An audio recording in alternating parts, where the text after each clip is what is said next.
Agora, existe mais uma estratégia política do Bolsonaro que pode ser obtida mediante Congresso Nacional. E o STF, ele poderia derrubar a PEC? Ué, a gente sabe que eles não têm pudores, né? Eles não têm pudores em cometer as maiores atrocidades. Entretanto, derrubar uma PEC, pessoal, que não é uma leizinha ordinária ali, a lei do dia a dia, é uma proposta de emenda constitucional. Então, assim, isso seria, a meu ver, algo inaceitável até para os padrões do atual Congresso acovardado. Seria uma violência institucional muito extrema, muito escancarada, muito visível. Assim, algo excessivamente vergonhoso, assim, inadmissível. A linha A, com o fim de obter informação, declaração ou confissão. Isso é crime de tortura. Assim como o assaltante coloca um revólver na cabeça da filha da vítima para que a vítima dê a senha do cofre, isso daqui é tortura também. Senhor Gunê, tá preocupado em ter perdido pelos dedos a família do Cid? Por quê? Cid, que oportunidade de ouro que você está tendo para honrar esse gorro preto e contar toda a verdade, né? Sejam bem-vindos, o meu nome é Bruno, deixe o seu like e inscreva-se no canal.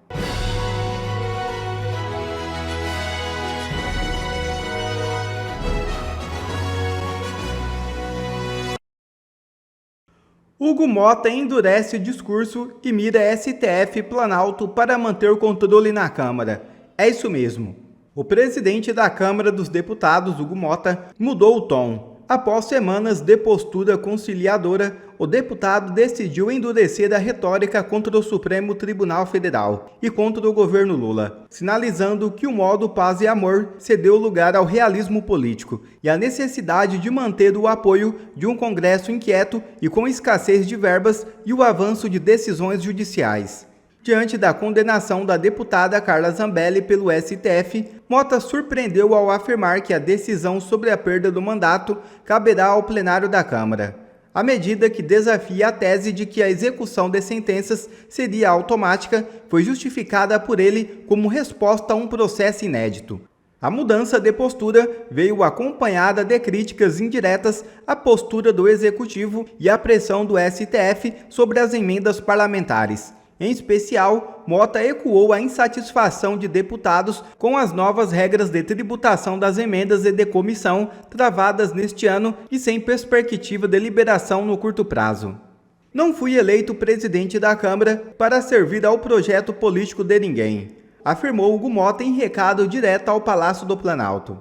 A guinada verbal também tem como pano de fundo a crescente tensão entre legislativo e judiciário. Deputados reclamam de bloqueios de redes sociais, investigações por discursos na tribuna e do que chamam de interferência do STF em decisões da Casa, como no caso da ação penal contra o deputado Alexandre Ramagem, cuja suspensão integral foi negada pela Corte. A ex-juíza exilada nos Estados Unidos, Ludmila Lins Grillo, explica como essa mudança de postura de Hugo Motta pode ajudar o ex-presidente Jair Bolsonaro a acabar com o processo do golpe no STF. Veja o vídeo. Na última sexta-feira, o Moraes prendeu e soltou o Mauro Cid, não foi? E fez isso ao mesmo tempo em que prendeu o ex-ministro do Turismo do Bolsonaro, Gilson Machado. Bom, vamos lá. Primeiro vamos ver o caso do Mauro Cid. O cara foi preso e solto minutos depois, ou horas, sei lá, não sei exatamente quanto tempo, mas foi no mesmo dia. Para você prender uma pessoa, você tem que ter motivos muito contundentes.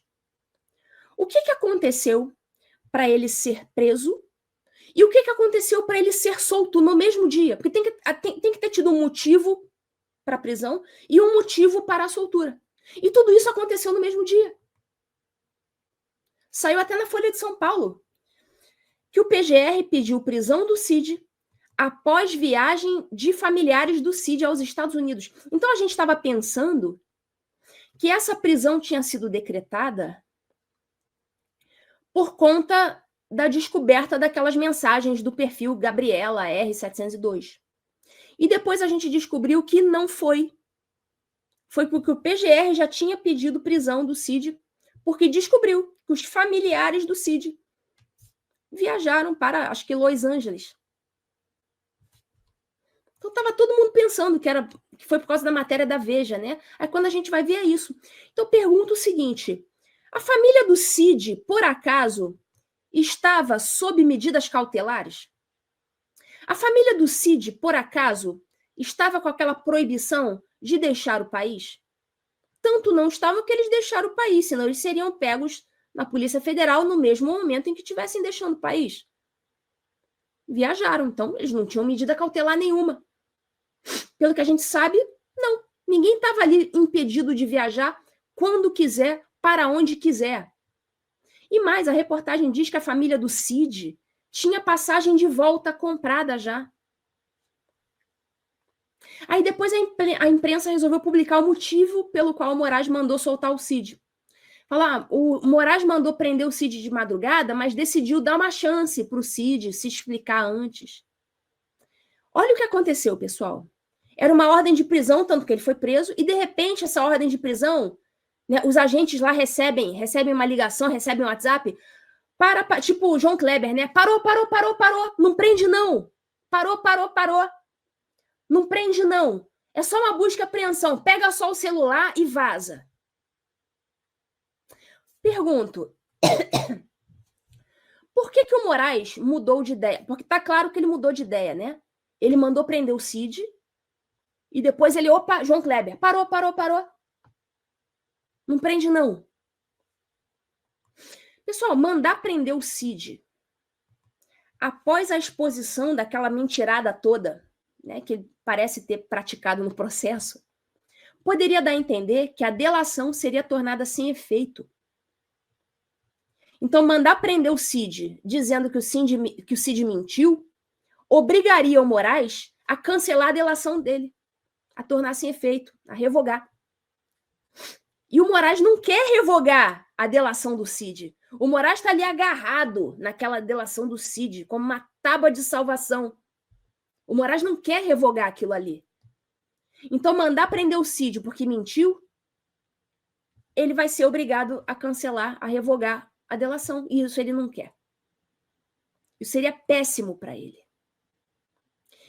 O Moraes, ele precisa deixar tudo do jeito que está.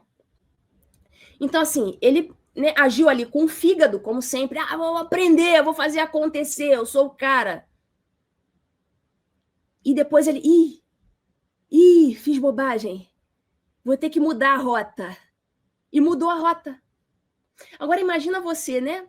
Um juiz julgando com base em rumos políticos e não na lei.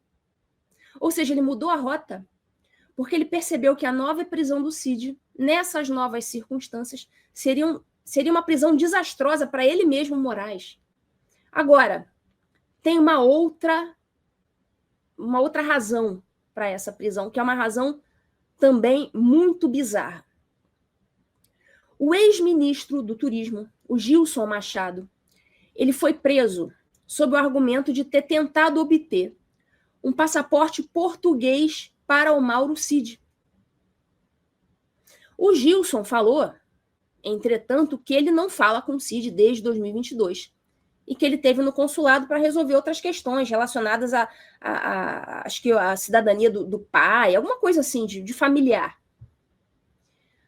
Agora, vamos pensar o seguinte, pessoal.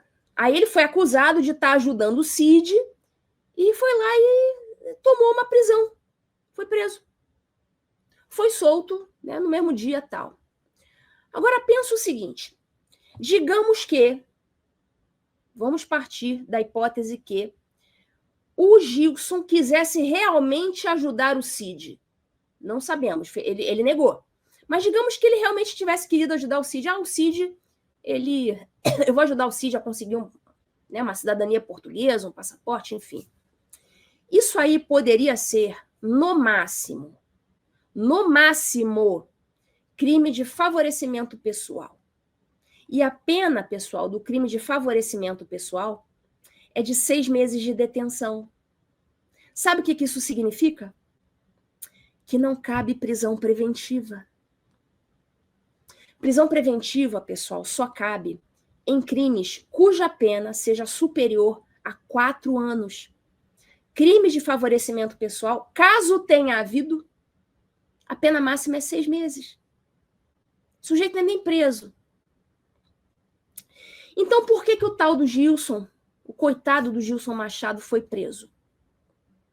É claro, pessoal, que não foi por causa disso. Isso foi a utilização da criatividade contra o coitado do Gilson Machado. Claro que veio a ordem. Achem, quem que é próximo do Bolsonaro aí? Quem que é? Ah, esse cara aqui, ó, Gilson Machado. Ele é parceirão do Bolsonaro. Ah, vamos inventar aqui alguma coisa contra ele. Vamos usar a criatividade contra esse Gilson. O que tem contra ele? Ah, aqui, ó, vamos dizer que ele tentou pegar o passaporte aqui pro Cid. A questão, pessoal, é que o Gilson Machado é muito próximo do Bolsonaro. E mais do que isso, ele é candidato ao Senado.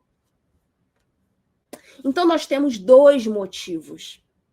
Primeiro, a delação do Cid, como vocês viram, está na corda bamba. A delação do Cid vai cair em algum momento, não tem mais como sustentar aquilo ali. Então, aparentemente, o Moraes, sabendo disso, e o Moraes está ali agarrado na delação do Cid, vendo que a delação do Cid não tem mais sustentação, aparentemente o Moraes está querendo obter novos celulares para ficar tentando, igual um mafioso, garimpar a mensagem. É conduta de criminoso, phishing expedition escancarado. Então, desse celular do Gilson Machado, eles vão tentar extrair qualquer coisa. Qualquer coisa. O próprio Moraes, ele reconhece na decisão dele. Ele diz que as diligências realizadas pela Polícia Federal, incluindo a apreensão dos celulares e os depoimentos, tornaram a prisão desnecessária. Ou seja, a apreensão do celular já me satisfez. Pode ir embora para casa. Ele só queria o celular para tentar descobrir qualquer coisa. Ainda que não tenha crime nenhum, eles vão inventar. Foi por isso que o Gilson Machado sofreu isso. E, claro, intimidação. Porque aí tentam pegar alguma coisa contra ele para ele não sair a senador e votar futuramente por um impeachment do Moraes na qualidade de senador. Atrapalhar o esqueminha. Cenário daqui para frente, vão perseguir e prender todos aqueles que forem próximos do Bolsonaro. Isso aí, pessoal, vocês falam, vocês veem comunismo em tudo. Isso aí, de perseguir e prender os amigos, isso estava no artigo 57, sabe do quê? Do Código Penal Soviético, daquela época do Stalin, sabe? Artigo 57 do Código Penal Soviético. Prisão dos amigos. Se é amigo, aí tem, vamos prender.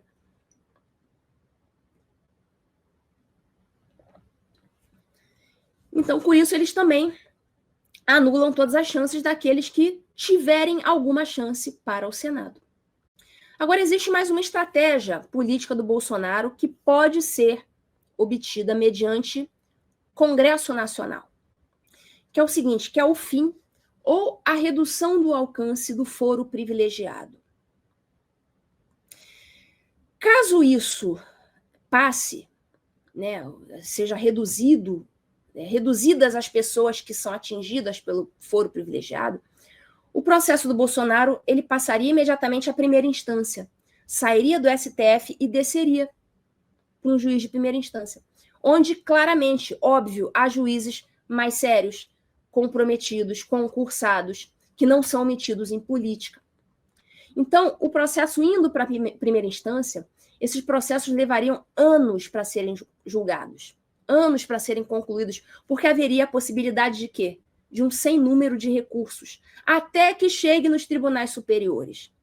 Então, isso possibilitaria que o Bolsonaro participasse das eleições de 2026, caso ele consiga reverter a inelegibilidade.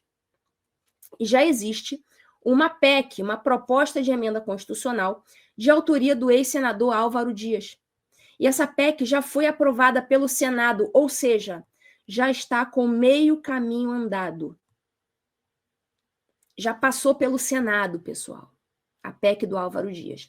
Então, agora só precisaria ser aprovada na Câmara. Só que é quórum qualificado, mais difícil. Seriam 2 turnos, 3/5 dos deputados. Acho que são 308 deputados. E outra coisa, isso é uma PEC, não é uma lei. é uma PEC, é uma proposta de emenda constitucional. As PECs, elas não passam por sanção do presidente da República, ou seja, o Lula nada poderia fazer quanto a essa PEC. Garganta está começando a falhar, mas eu já estou no final. O Lula nada poderia fazer. Essa PEC do Álvaro Dias, ela prevê foro privilegiado só para 5 pessoas: presidente da Câmara, presidente do Senado, presidente do STF, presidente e vice-presidente da República. 5 pessoas. Apenas 5 pessoas no país teriam foro privilegiado no STF, e isso resolveria muitos problemas. Isso acabaria com o rabo preso que o Congresso tem com o Supremo. E o STF, ele poderia derrubar a PEC? Ué, a gente sabe que eles não têm pudores, né? Eles não têm pudores em cometer as maiores atrocidades. Entretanto, derrubar uma PEC, pessoal, que não é uma leizinha ordinária ali, a lei do dia a dia, é uma proposta de emenda constitucional. É uma emenda constitucional. Você vai estar derrubando, não uma lei, mas uma emenda constitucional. E uma emenda constitucional precisa de quórum privilegiado para passar. Então, assim, isso seria, a meu ver, algo inaceitável até para os padrões do atual Congresso acovardado. Seria uma violência institucional muito extrema, muito escancarada, muito visível. Assim, algo excessivamente vergonhoso, assim, inadmissível. Então, só para vocês saberem que existe essa possibilidade, está na mesa. Está na mesa essa PEC do Álvaro Dias. Então, seria bom, né? Já passou pelo Senado, agora está com a Câmara. Passa nem pelo Lula depois. É só a Câmara resolver essa parada. Por que o Procurador-Geral da República está preocupado com a família do Mauro Cid? A família do Cid deixou o Brasil. Fizeram muito bem. E agora, o PGR quer que o Mauro Cid dê esclarecimentos, explicações do porquê sua família deixou o Brasil. Advogado de Cid nega esclarecimentos sobre viagem da família ao Zeuá. Finalmente peitou esse totalitarismo. O PGR está perdendo a moeda de troca? Perderam agora a moeda de troca que estavam utilizando para coagir o Mauro Cid? Para mim, insistir na família do réu para forçar esse réu a confessar, para mim, para todos os brasileiros e para a legislação vigente, isso é crime de tortura. Lei 9.455 de 97, artigo 1º. Constitui crime de tortura, inciso 1, constranger alguém com emprego de violência ou grave ameaça. Grave ameaça, vou prender tua filha de 18 anos, vou prender teu pai idoso, vou prender tua mulher. Grave ameaça. Causando-lhe sofrimento físico ou mental. Sofrimento mental. O Mauro Cid, inclusive, chora com essa situação em audiência na frente do juiz. A linha A, com o fim de obter informação, declaração ou confissão. Isso é crime de tortura. Assim como o assaltante coloca um revólver na cabeça da filha da vítima para que a vítima dê a senha do cofre, isso daqui é tortura também. Pena: reclusão de 2 a 8 anos. Quem diz isso? A lei. Não é o Jeffrey. Quem diz isso é a lei. Senhor Gunê, tá preocupado em ter perdido pelos dedos a família do Cid? Por quê? Cid, que oportunidade de ouro que você está tendo para honrar esse gorro preto e contar toda a verdade, né? Eu sou Jeffrey Chiquini, sou advogado, deixo aqui um grande e forte abraço a todos.